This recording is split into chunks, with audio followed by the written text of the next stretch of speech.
Today, we start in Syria, where Assad has forcefully rejected U.S. calls for a limited military strike within the country. In his first interview since Obama called for military action, Bashar al-Assad blasts Obama and warns of regional war. He said, quote, "The Middle East is a powder keg, and today the flame is coming very near. Everyone will lose control of the situation when the powder keg explodes.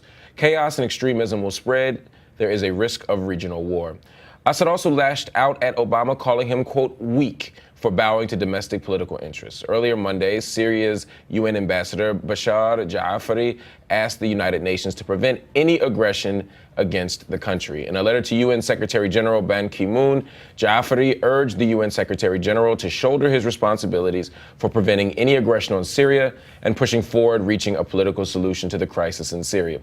He called on the Security Council to, quote, maintain its role as a safety valve to prevent the absurd use of force out of the frame of international legitimacy. Secretary General Ban Ki-moon planned to brief the Security Council's 10 non-permanent members on the Syria crisis today. Joining me to discuss the latest developments live from Beirut, Lebanon, is Josh Hirsch. He's our own HuffPost foreign policy correspondent. We're also joined by Lara Satrakian. She's founder of Syria Deeply, and Mehdi Hassan. He is political director at HuffPost UK. Josh, how is a potential U.S. military strike being viewed in Lebanon and really around the region?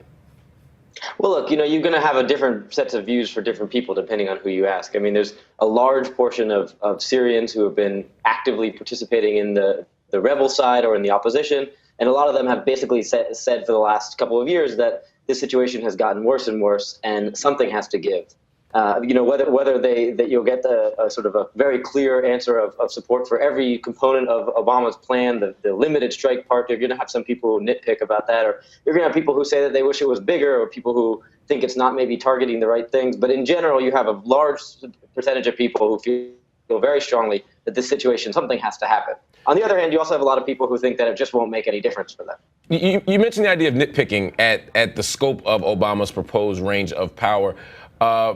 Is that really how it's being viewed there on the ground? I mean, is there no legitimate worry or serious worry that the Obama administration may be launching a kind of there may be a wide sweep of power similar to Iraq that's outside the scope of a targeted mission in Syria? Yeah, nitpicking is probably not the best choice of words, for one thing, by the way. I mean, I mean that people who take issue with the operation being too small, essentially. But you're absolutely right. There's a large number of people at the same time who are concerned. There's not a lot of reason to think one thing or other. We haven't gotten a great deal of information from the president about what he plans to do.